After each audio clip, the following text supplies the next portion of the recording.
Boa noite, gente.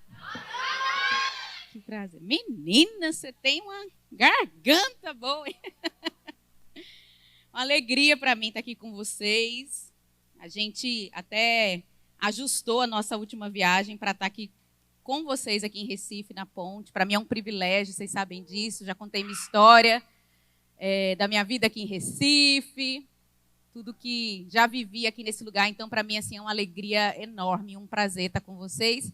E parece que a pregação do ano passado, né, sobre igreja, ficou meu assunto. Porque eu não sei se você sabe, mas hoje a gente vai falar sobre a igreja e o mundo. E para falar sobre esse tema, eu escolhi uma passagem da Bíblia. Não sei se você trouxe sua Bíblia, queria que você abrisse em Mateus 5, versículo 13. Abra a sua Bíblia ou ligue a sua Bíblia. Mateus 5, versículo 13 ao 16.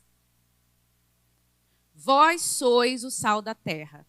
Mas se o sal perder suas qualidades, como restaurá-lo? Para nada mais presta, senão para ser jogado fora e pisado pelos homens. Vós sois a luz do mundo. Não se pode esconder uma cidade situada sobre um monte. Nem os que acendem uma candeia a colocam debaixo de um cesto, mas no velador. E assim ilumina a todos os que estão na casa. Assim resplandeça a vossa luz diante dos homens, para que vejam as vossas boas obras e glorifiquem vosso Pai que está no céu. Amém? Eu gosto muito dessa passagem, principalmente porque ela está numa porção, numa parte das Escrituras que eu gosto muito, que o Mauro até falou agora há pouco, que é o Sermão do Monte. Tá? Essa aí a gente poderia dizer que é a segunda sessão do Sermão da Montanha. O que é o Sermão da Montanha? Quando Jesus já tinha começado o ministério, ele está com os discípulos, ele sobe numa região montanhosa ou numa montanha, a gente não tem certeza exatamente, e ele senta para ensinar e os seus discípulos se aproximam. Tem um livro do John Piper que chama... Eu nunca esqueci desse livro, sabe por quê? Quando teve o acidente, lembra da Chapecoense? Quando, né, caiu o avião, eu lembro que tiraram uma foto dos destroços e no meio dos destroços estava esse livro do John Piper, um dos jogadores que era cristão, estava levando esse livro. O nome do livro é O que Jesus espera dos seus seguidores, que é uma boa tradução do que seria o Sermão do Monte. O que é o Sermão do Monte? É Jesus dando uma aula especial para os seus discípulos. A gente tem a Bíblia falando trechos no Evangelho de vários ensinamentos de Jesus, frases, conversas, né? Mas no Sermão do Monte a gente tem uma porção maior de um ensinamento com Jesus. Tem um teólogo que fala, eu gosto muito dessa figura que ele traz, que é assim: imagina uma conferência com Jesus. Beleza que vocês vieram ouvir, né? O Mauro, o Iago, né? O Davi Lago, eu. Mas imagina se a Toca fizesse um evento e fosse Jesus. Jesus, o Filho de Deus, vai dar uma aula, um sermão. Isso é o Sermão da Montanha. Então, só para te convencer como esse trecho das Escrituras é importante. O Martin Lloyd Jones dizia que cada versículo que ele pregava era o mais importante da Bíblia, né? Hoje eu quero te dizer, para mim, no momento, esse é o mais importante da Bíblia. Eu amo o Sermão do Monte, porque é uma aula, um retiro com Jesus. É exatamente esse termo que o D.A. Carson fala. Um retiro com Jesus. Será que você iria? O Filho de Deus vai nos ensinar a vontade de Deus. Ele vai nos ensinar o que ele espera de nós. Mas hoje eu vou ficar só com essa porção aqui, do ser sal e luz no mundo, mas ela está entrelaçada a tudo que o Sermão do Monte fala. Você que está com sua Bíblia aberta, eu até estou sem Bíblia, só estou com a online aqui, com o aplicativo. Olha o último versículo, antes do que a gente leu, que é o versículo 12, que é a primeira sessão desse retiro com Jesus. Jesus fala das bem-aventuranças, 9 bem-aventuranças. Bem-aventuranças é felicidade. Jesus começa o retiro dele falando sobre felicidade. E para mim vai ser difícil não pregar as bem-aventuranças, porque eu gosto demais. Vai ser esse aqui hoje. Mas o padrão de felicidade de Jesus é muito estranho. Dá uma olhadinha na sua Bíblia aí. Olha o que Jesus fala. Bem-aventurados são, aí ele vai dizer, pobres em espírito. Felizes são os que choram. Felizes são os humildes, os mansos. Felizes são os que têm sede de justiça, os misericordiosos e, por fim, olha o padrão de felicidade de Jesus. Bem-aventurados os perseguidos. O último versículo antes dessa sessão sobre ser sal e luz, Jesus está falando sobre perseguição. E ele junta perseguição com felicidade. Para começar essa aula com Jesus, ele nos dá uma rasteira. Qual é o teu padrão de felicidade? Para nós no mundo, felicidade não, eu tenho um carro do ano. Felicidade eu ter uma família e, nossa, eu não estou casado ainda, então eu sou incompleto, não sou feliz. Será que a gente pensaria que felicidade é ser pobre em espírito? Olha como Jesus começa mudando os padrões. Então, quando ele termina esse trecho aí, né, desse ensinamento dele, ele está falando para os discípulos dele, ei, vocês vão ser perseguidos. Olha que coisa, né? Você converte. Se tivesse um contrato para você assinar, estava lá escrito. Sabia que você vai ser perseguido? Faz parte do DNA da igreja, do que Jesus falou que vai acontecer conosco. Se tem uma coisa que Jesus te prometeu, dentre várias outras muito boas, é que nós vamos ser perseguidos. Quando eu li pela primeira vez o Sermão do Monte, começando do comecinho até o final, a sensação que dá é assim, nossa, ser cristão é um negócio tão diferente e vai gerar perseguição, então melhor sair do mundo. E é exatamente o oposto que Jesus fala agora. Olha essa última passagem que a gente leu, né? O versículo 16. Assim resplandeça a vossa luz diante dos homens. Apesar de Jesus falar sobre perseguição e sobre o nosso papel no mundo e garantir que nós seremos perseguidos, Jesus não quer te enganar. Ainda assim ele diz, é como se ele falasse assim, ó, você não é do mundo, mas você vai viver no mundo. Não fuja, sabe por quê? E aí ele começa essa nova sessão falando para nós que somos discípulos. Vocês são o sal da terra. Você consegue imaginar Jesus ensinando os discípulos? Antes ele estava falando do padrão de felicidade. Agora a impressão que dá é que Jesus está olhando nos olhos dos discípulos. O que é isso que Jesus está ensinando? A identidade da sua igreja. O tema desse assunto, dessa aula de Jesus é identidade. Jesus está falando de um fato. Ei, vocês são o sal da terra. Vocês são a luz do mundo. Mesmo que venha perseguição, mesmo que venham problemas difíceis, desafios para a igreja, isso é o que vocês são. Agora, olha que interessante, né? Porque apesar de ser um fato sobre quem a igreja é em Cristo, tem uma espécie de exortação aí. Você percebeu? Olha como Jesus fala. Vocês são o sal da terra, mas se o sal perder suas qualidades, como restaurá-lo?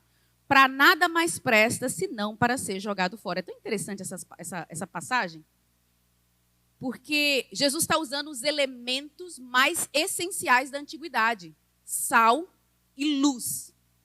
Tipo assim, a coisa mais básica e, ao mesmo tempo, muito importante. Então, Jesus está dizendo para nós, como igreja, a nossa identidade como igreja é: vocês são importantes no meu plano. Mas, ao mesmo tempo, você já parou para pensar que sal e luz são coadjuvantes? Quem fala muito isso é o Jonas Madureira. Ninguém vai numa galeria de arte contemplar as luzes. Deixa eu ver, nossa, essa luz maravilhosa, a menos que seja uma exposição de luminárias, né? Mas ninguém vai para... Não, a luz está ali para iluminar uma obra de arte que você vai apreciar. Apesar da luz ser muito importante, ela é coadjuvante. E agora sobre o sal, né? Eu sei que quando a gente fala sobre sal, lembra muito tempero. E já vi muita gente falando sobre essa passagem em relação a tempero. Mas na antiguidade, o sal ele tinha um valor muito mais antibacteriano. Antibactericida? Qual certo? Bacteriano. Ele servia para proteger os alimentos de não apodrecerem. Numa época que não tinha geladeira. Por isso que a gente tem o que aqui? A carne de sol. Salgadinha e depois vai para o sol. Então, o sal naquela época tinha esse poder de preservar, de conter algo que ia apodrecer. O que Jesus está falando aqui? O mundo já tem um destino. O mundo é como um peixe podre. Vai apodrecer. É triste ver gente enganada com as promessas do mundo. Mas Jesus está falando, é um fato. O mundo caminha para a podridão. Eu sei que a gente se assusta com as coisas que estão acontecendo no mundo, né? As leis. Gente, eu estava nos Estados Unidos. Vocês já viram aquele filme? Vocês já viram? Jogos Vorazes? Sabe quando ela sai do interior e vai para a capital? Que é uma coisa muito louca. Foi a sensação que eu tive quando eu estava em Nova York.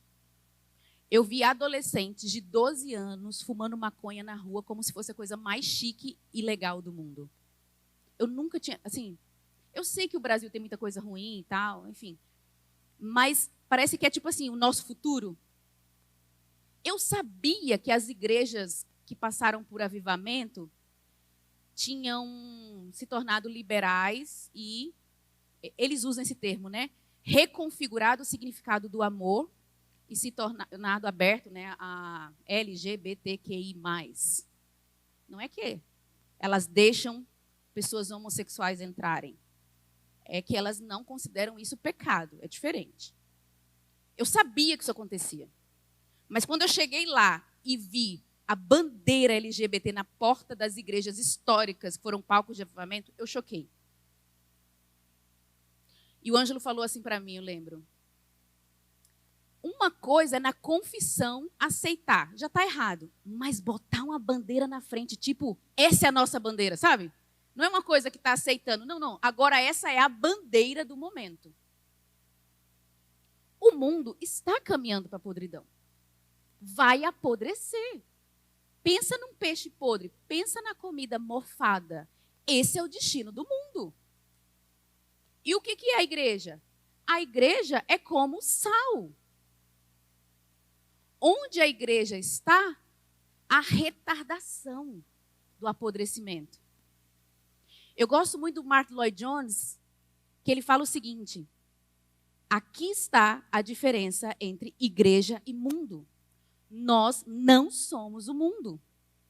O sal não é o peixe podre. Por que o sal pode ajudar o peixe a não estragar? Porque ele não é o peixe podre. Tem um versículo na Bíblia, 1 João 2,15, não precisa abrir. Não ameis o mundo, nem o que nele há. Se alguém ama o mundo, o amor do Pai não está nele.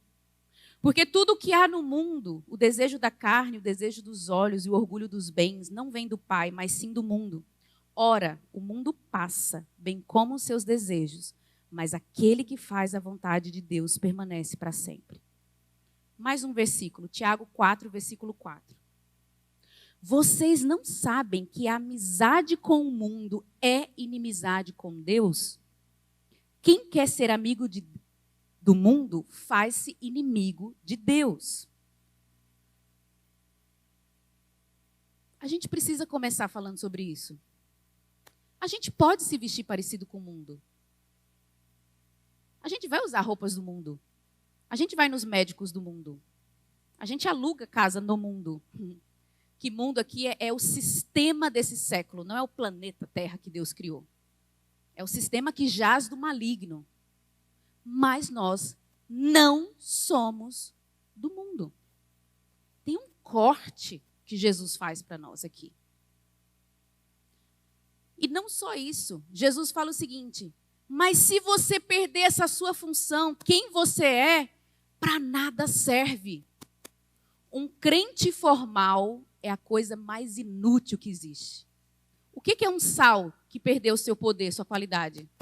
Serve para quê? Pó? Vira pó. Você que vem na igreja, não é amigo de Deus.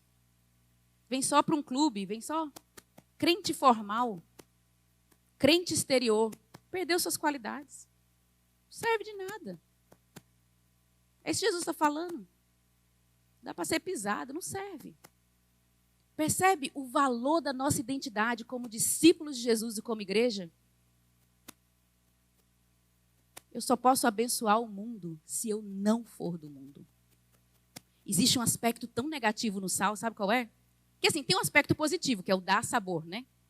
O sal traz sabor e tal. Mas o aspecto negativo, que é esse, mas é importante, naquela época, eles esfregavam sal na comida para não apodrecer. É igual ferida aberta. Imagina você esfregar o sal para matar as bactérias. Não é bom. Muitas vezes nós, como igreja, seremos celebrados pelo mundo, teremos amigos, seremos benquistos pelo bairro onde a gente mora e tal, mas existe um aspecto, é que em algum momento eles nos odiarão e nos perseguirão. Porque a luz do evangelho, do caráter de Cristo, e quando o evangelho é pregado, ou as pessoas convertem, ou elas são condenadas. Mas vamos caminhar para a próxima metáfora de Jesus, né? A luz. Vós sois a luz do mundo. Não se pode esconder uma cidade situada sobre um monte. Nem os que acendem uma candeia colocam debaixo de um cesto, mas no velador. E assim ilumina todos que estão na casa. É quase uma piada aqui que Jesus está fazendo. Ah, gente, ninguém instala uma lâmpada debaixo da cama, né? Qual o lugar da lâmpada? Quem trabalha com iluminação sabe, quanto mais alto, mais ela ilumina. Então, existe também um aspecto da identidade, da vocação da igreja, que é estar em lugares onde é visto. Nós vamos ser vistos. Nós vamos estar em lugares de visibilidade. E o que será que a gente vai mostrar? Assim como o sal fala sobre preservação, conservação, né, antibactericida, sei lá, para mim a melhor imagem é um sabão. A luz, o que a luz fala? A luz representa a clareza. Pessoas que estão nas trevas, quando vão para a luz, tudo fica claro, tudo fica patente. E isso fala muito do evangelho para nós. Irmãos, as pessoas no mundo estão perdidas. Quando o evangelho chega, é como luz. Já ouviu a história dos homens que moravam na caverna e não enxergavam a luz? Viviam nas sombras? Assim é o homem pecador. A luz, quando chega, ela traz clareza, ela traz sentido para a vida. O evangelho é isso. Traz sentido para a nossa vida. E qual é a vocação da igreja? Ser luz nesse mundo. Deus nos chamou para sermos luz. Outra passagem linda nas Escrituras que reforça isso que Jesus falou. Efésios 5, versículo 8. Pois no passado erais trevas, mas agora sois luz no Senhor. Assim andai como filhos da luz. Filipenses 2,15. Para que vos torneis filhos de Deus irrepreensíveis, sinceros e íntegros, no meio de uma geração corrupta e perversa. É tão incrível que Deus, eu sempre penso isso, Deus poderia muito bem, com todo o poder que Ele tem, pregar o evangelho Ele mesmo lá de cima, sabe? Ou sei lá, manda os anjos, faz um coral e prega o evangelho. Às vezes eu me pergunto, Senhor, por que não isso? Teria sido tão mais fácil. Os ateus iam converter na hora. Se Jesus bradasse do céu, numa nuvem, e pregasse o evangelho, ninguém ia ter dúvida. Mas o plano de Deus é que eu e você, pessoas que estão numa jornada de conhecer Jesus, que a gente pregue o evangelho. Não dá um medo, tipo assim, Senhor, esse seu plano acho que não vai dar certo, não. É o que, Deus? Essa igreja do Brasil tem a vocação de ser luz na terra. Essa igreja cristã no mundo tem a vocação de ser luz, ser sal. Como, Senhor? E várias vezes até eu mesmo entro em crise comigo mesmo. Como assim, Senhor? Lembra, nós somos coadjuvantes no plano de Deus. Não é sobre nós, é sobre Ele. Nós somos, é só um reflexo. Eu gosto muito de Agostinho. Uma vez, não vou entrar nesses méritos, porque tem uma parte que eu acho que ele está errado, mas eu acho tão bonito que ele falava assim... É que agora abriu uma aba. Mas assim, ele dizia que nós somos como a água do esgoto, podre. Não é que tem coisa boa em mim que reflete Jesus. Não. Jesus é o sol, o raio de sol que bate nessa luz, nessa água que é o esgoto da minha vida e ainda assim reflete luz. Não é por causa de mim. É por causa dele. Mas tem uma exortação de Jesus aqui nessa passagem. Primeiro, nós não somos o mundo. A Bíblia é muito forte sobre isso. Não ameis o mundo, nem o que nele há. Quem ama o mundo, quem é amigo do mundo, é inimigo de Deus. O reino de Deus não tem nada a ver com o reino dessa terra. Nós estamos no mundo. Na história da igreja tem vários exemplos de movimentos que queriam tanto se proteger do mundo que se fecharam e não conseguiram alcançar outras pessoas e evangelizar. Mas também tem grupos na história da igreja que queriam tanto evangelizar que se tornaram igual ao mundo e perderam o poder do evangelho.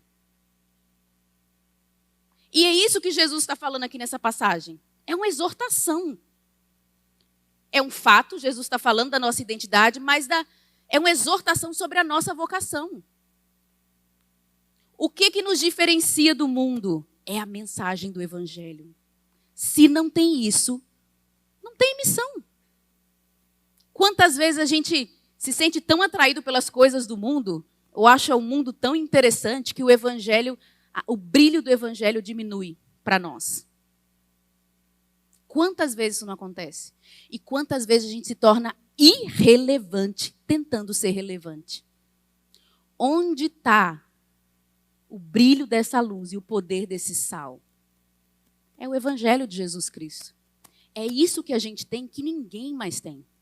Sabia que a religião cristã é a única que prega um Deus que é infinito e pessoal? A gente tem um ouro e não sabe. Essa é a vida de nós como igreja muitas vezes. A gente carrega na bolsa ouro, que é o evangelho, mas a gente não tem consciência disso. E quantas vezes a gente quer se trocar com as coisas do mundo, comparar as coisas do mundo, mas a gente tem ouro. Para terminar, a última parte do versículo. Assim resplandeça a vossa luz diante dos homens, para que vejam as vossas boas obras e glorifiquem vosso Pai que está no céu. Me falaram de uma plaquinha, mas eu não estou vendo. Onde que ela levanta? Ah, tá. Só para eu saber. Levantou já alguma vez? Não? Oh, ótimo. É tão interessante essa passagem, que Jesus está dizendo assim: vocês são sal da terra, vocês são luz do mundo, assim resplandeça, brilha. Não, Jesus não fala isso para mim não, de brilhar. Brilha, deixa resplandecer a vossa luz diante dos homens, para que vejam as vossas boas obras e glorifiquem vosso Pai que está no céu. Se você correr um pouquinho mais depois em casa, você faz isso. Sabe aqueles livros Contradições da Bíblia? Já ouviu algum livro? Tem umas publicações. Possíveis contradições da Bíblia. A Bíblia fala uma coisa e depois fala outra. No capítulo 6, quando Jesus está falando sobre jejum, oração, dar esmolas, ele fala assim: faça em secreto, não diante dos homens. Gente, é o mesmo sermão. Agora há pouco Jesus diz assim: resplandeça a vossa luz diante dos homens. Deixa as pessoas verem o que você faz, para que glorifiquem o vosso Pai que está no céu. Você pensa assim: nossa, Jesus, está sendo contraditório? Não. É muito simples o que Jesus está falando aqui no Sermão do Monte. Ele está falando de motivação. Muitas vezes, na disciplina espiritual, na prática das disciplinas espirituais, a gente se deixa levar para o nosso ego. O pecado é um negócio que se esconde de tantas formas dentro de nós, que até o crente que jejua muito pode jejuar para se ensoberbecer. Até o crente que ora muito, que serve muito na igreja, pode estar fazendo isso com a motivação errada. É isso que Jesus está nos falando no Sermão do Monte. Mas ele diz aqui, resplandeça. Sabe o que é resplandecer? Deixa brilhar. Eu peguei até uns sinônimos. Sobressair, cintilar, fulgurar. Deixa o brilho do evangelho aparecer. Deixa a luz ligada no máximo. Mas como que faz isso? E por que faz isso? Para que vejam as vossas boas obras e glorifiquem o vosso Pai que está no céu. Qual é o padrão? O que é essa luz? O que vai fazer o mundo, irmãos? Olhar para a igreja. Hoje o mundo olha para nós como igreja e tem pavor. Grande parte disso porque o homem pecador tem um certo pavor da santidade de Deus. Mas muitas vezes é porque a gente está respondendo perguntas que o mundo não fez e respondendo com religiosidade. Muitas vezes o seu vizinho olha para você e ele acha a sua vida muito da feia e da chata. E talvez ela é mesmo. Talvez o seu vizinho vê você passando uma crise familiar, vê você passando dificuldades e você é igual a todo mundo. Você é igual a um budista, a um espírita, a um ateu. Quantas vezes a gente não é ateu prático, né? Irmãos, se nós cremos em um Deus que pode nos salvar do inferno, será que Ele não pode cuidar da nossa segunda-feira? Será que Ele não pode prover para nós mesmo em meio a uma crise econômica no país? Qual é essa luz que brilha do Evangelho que vai glorificar o Pai? É o estilo de vida do Sermão do Monte. É o estilo de vida de um discípulo de Jesus, que é um estilo de vida bem radical. Talvez de longe, a gente pode parecer como qualquer outra pessoa do mundo. E eu gosto de gente normal, viu? Porque às vezes eu prego isso sobre ser radical, aparece uma pessoa maluca, estranho maluco. Eu não estou falando disso. Porque não é o exterior. É na hora que a dificuldade chega. É na hora que a pandemia vem. É na hora que alguém morre. É nessa hora que o evangelho pode brilhar na sua vida. Tem um salmo que eu gosto muito de Davi, que ele fala assim: provai e vede que o Senhor é bom. A vida é um convite para viver provações com Deus. Não provações no sentido só, coisas ruins vão acontecer. Experimentar o evangelho. A Bíblia diz: Deus é o nosso provedor espiritual. É mesmo. Eu vou confiar nisso. Eu vou experimentar.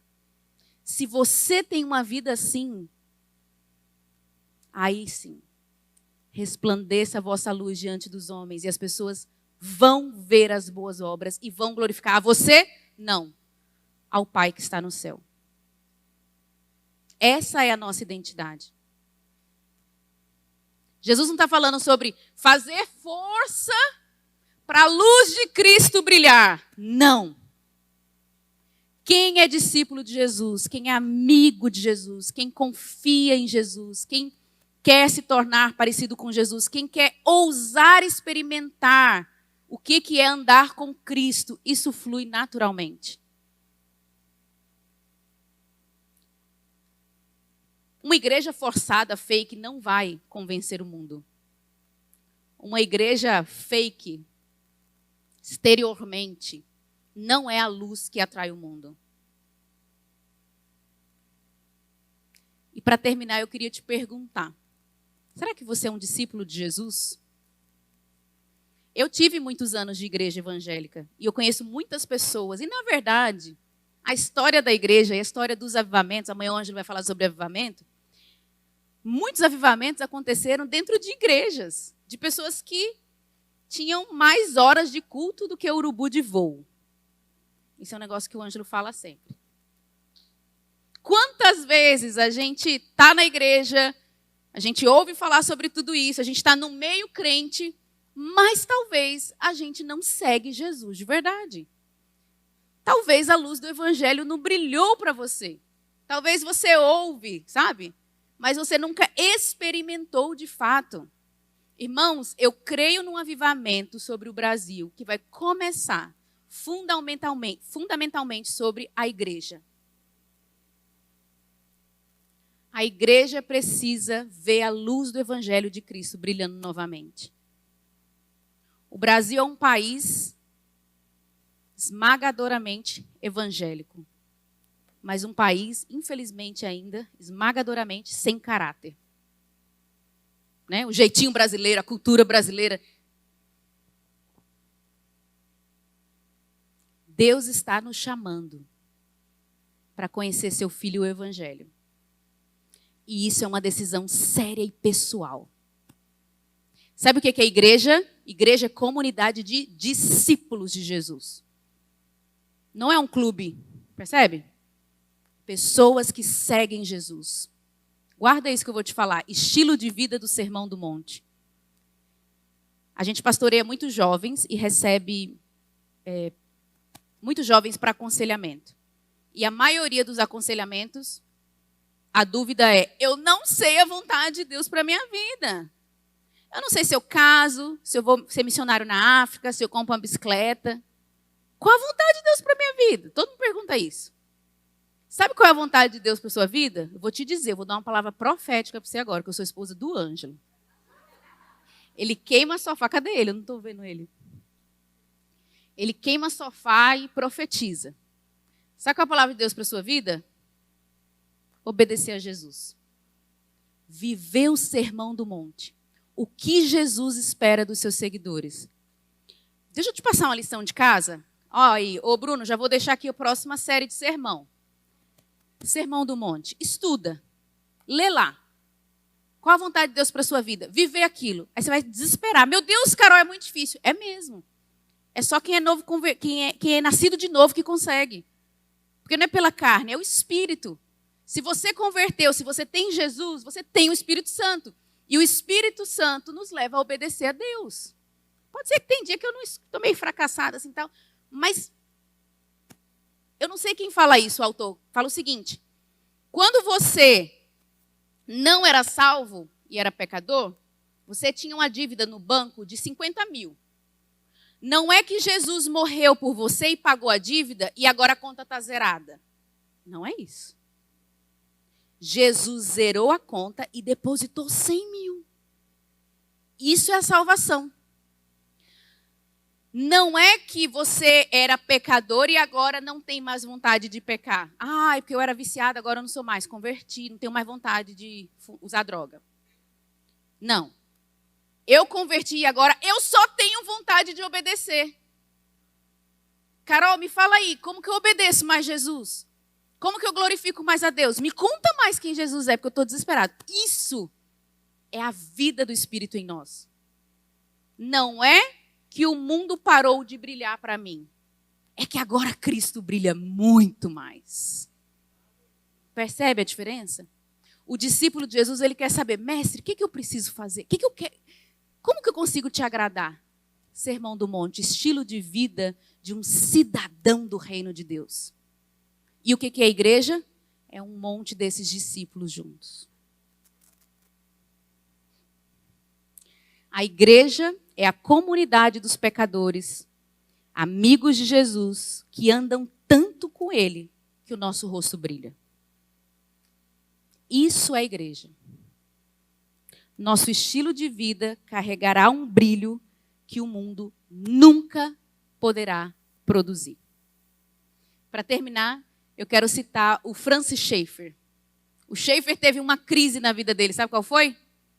Eu estou numa igreja que é certa, as doutrinas estão corretas, mas a igreja não é bela. Sabe qual é o nosso chamado como igreja, irmãos? Ser atraente para o mundo. Mas a gente não vai atrair o mundo com aquilo que ele já oferece, e oferece bem, viu? A gente só vai atrair o mundo com aquilo que o mundo jamais poderá produzir, que é Cristo. Amém? Vamos orar?